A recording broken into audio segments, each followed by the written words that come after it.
La candidose génitale est un type d'infection très commun. En effet, d'un point de vue statistique, la plupart des femmes en souffriront à un moment donné de leur vie. Cependant, une question se pose, est-ce qu'elle affecte la vie sexuelle ? C'est ce que nous verrons dans cet article. La candidose génitale. Il s'agit d'une infection provoquée par un champignon que l'on nomme Candida albicans. Ce dernier peut affecter non seulement les organes génitaux, mais également d'autres parties du corps entraînant une candidose sur la peau, le muquet buccal, mycose orale, etc. Lorsqu'elle se propage dans la zone génitale, la candidose est l'une des affections gynécologiques les plus courantes, surtout chez les femmes. Néanmoins, elle n'est pas exclusive au sexe féminin car elle peut également toucher les hommes. En général, le candida est un champignon qui vit avec d'autres micro-organismes à l'intérieur du vagin.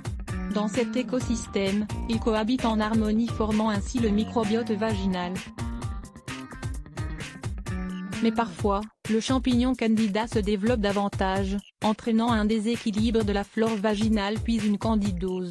Bien qu'elle ne soit pas dangereuse, dans de nombreux cas, la candidose génitale peut se transformer en infection récurrente.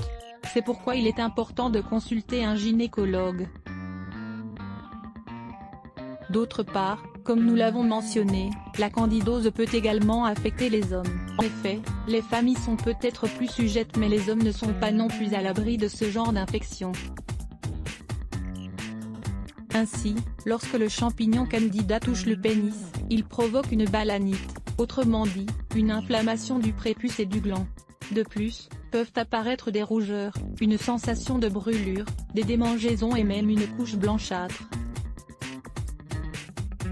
Comme pour les femmes, il peut aussi entraîner un inconfort et des douleurs pendant l'acte sexuel. Lisez également, comment prévenir la candidose vaginale ? Certaines des causes d'apparition de la candidose génitale peuvent être altération de la flore vaginale, consommation prolongée d'antibiotiques, diabète, obésité, consommation excessive d'alcool, affaiblissement du système immunitaire, VIH, implants, chimiothérapie, etc., utilisation de sous-vêtements en synthétique, bouleversements hormonaux, pendant la grossesse, hygiène excessive avec des savons et des substances agressives. Les symptômes les plus caractéristiques d'une infection vaginale par le candida sont démangeaisons, brûlures, irritation, rougeur et inflammation, douleur en urinant, sécrétion vaginale épaisse et de couleur blanche chez les hommes, balanite ou inflammation du prépuce et du gland. Traitement de la candidose génitale. Étant donné que la candidose est causée par un champignon, il est normal que le gynécologue prescrive un traitement antifongique. En effet, généralement nous devons appliquer un onguent ou une crème selon la dose recommandée et l'infection disparaîtra en quelques jours. Cependant, nous devons consulter le gynécologue en prenant en compte les points suivants. Seul le spécialiste sera en mesure de déterminer si le candida est à l'origine de l'infection.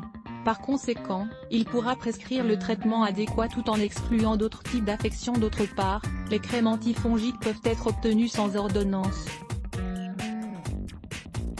Il est conseillé de ne pas avoir recours à l'automédication et de suivre les indications du médecin. Lire également, 9 remèdes naturels pour traiter la candidose. La candidose génitale affecte-t-elle la vie sexuelle ? La réponse est oui. Effectivement, la candidose peut avoir un impact sur la vie sexuelle. C'est pourquoi il est indispensable de prendre des précautions si nous souhaitons maintenir des relations sexuelles agréables et saines lors d'une candidose génitale. Quelles sont les raisons ? La candidose peut provoquer des douleurs, des brûlures et une irritation. L'acte sexuel peut donc devenir inconfortable. Ainsi, il est recommandé de ne pas avoir de rapport sexuel tant que l'infection n'a pas complètement disparu. De plus, même s'il ne s'agit pas d'une MST, il existe un risque de transmission au partenaire. En effet, cela peut entraîner une balanite, des démangeaisons et des rougeurs dans la zone génitale après le contact sexuel, si c'est un homme en ce sens.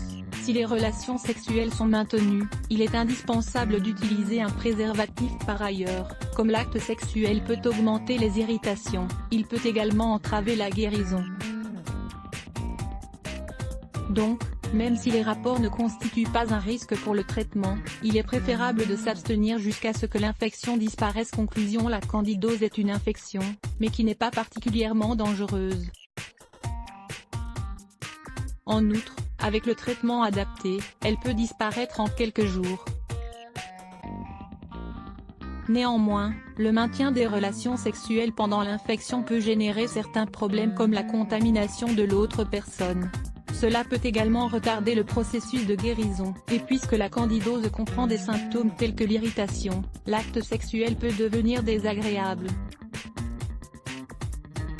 Pour toutes ces raisons, les spécialistes conseillent de s'abstenir d'avoir des relations sexuelles en attendant que l'infection disparaisse totalement. Au cas où les rapports sexuels seraient maintenus, l'usage du préservatif est vivement recommandé afin d'éviter la transmission. Effectivement, après l'acte sexuel, l'autre personne peut présenter des symptômes comme des rougeurs ou une irritation. Cela signifie que le partenaire aura également besoin d'un traitement. Candidose, des remèdes naturels. La candidose peut affecter différentes zones de la peau et de ses plis et apparaître sur les ongles, dans la vessie et jusqu'aux valves cardiaques. Lire plus Let's Block ADS. Why?